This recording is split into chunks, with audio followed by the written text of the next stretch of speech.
si Marcos, hindi na yan aalis.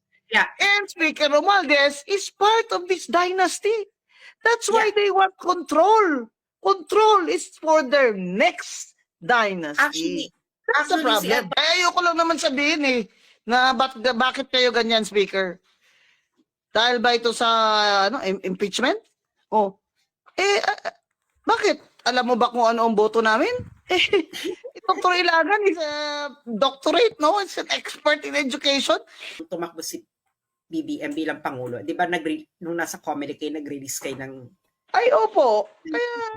Totoo naman abot na nga kami sa husgado niyan di ba?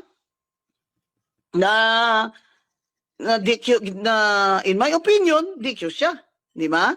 Kaso may nakialam nga May nakialam na politiko doon sa isang commissioner which I divulged to the public into interviews. Tapos sinabla nila ako ngayon. Graph daw yon. May graph ni isang kusing, wala akong nakuha doon. Baka kayo.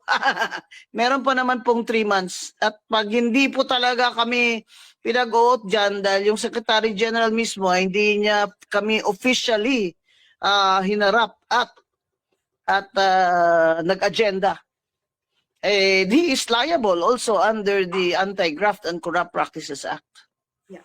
Attorney Gonzon, matagal na kayong nasa politika, no? At I'm pretty sure meron kayong mga kilalang meron kayong mga hindi naging nakasundo. Speaker of the House, meron ba kayo nabalita ang ganitong nangyari before na yung Speaker of the House ayaw niya yung binoto ng tao tapos hindi niya pag-ootin? Hindi. Kahit na yung kay Duterte na si ano ba yun? Si Speaker, sino nga yung batchmate ko sa Ateneo? Yung Alvarez? Alvarez. Oh. Si Pantaleon? Hindi naman, wala namang ganitong issue. Ang nagka-issue noon, dahil yan, kaya nila ginawa yung rule na yan noon, ay nagka-issue ngayon si anak ni Justice Velasco, ay tumakbo laban sa kay Congresswoman Ong Shaco Reyes ng Mindoro. Yan. At hindi pinaupo si Ong Shaco Reyes dahil hindi daw siya naka-oath ng affirmation sa speaker.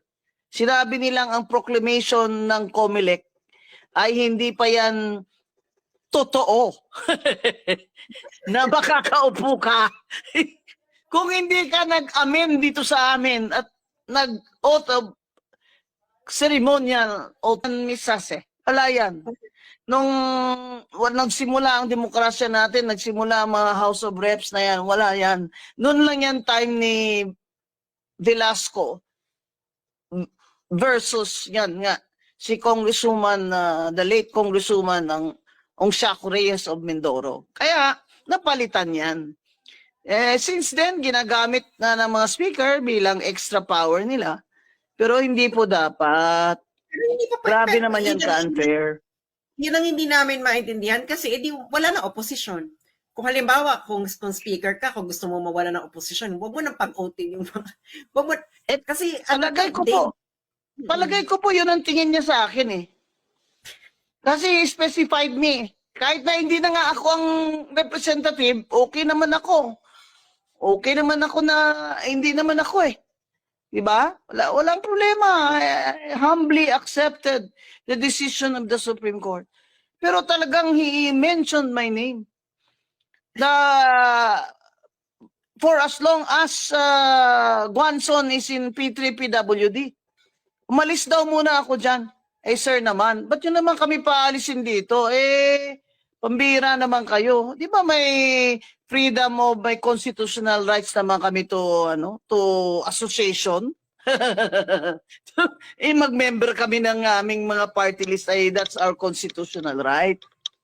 Hindi mo pwedeng sabihan ng COMELEC na, tanggalin yan si Guanzon sa listahan nila na hindi ako nagre-resign, na hindi ako disqualified.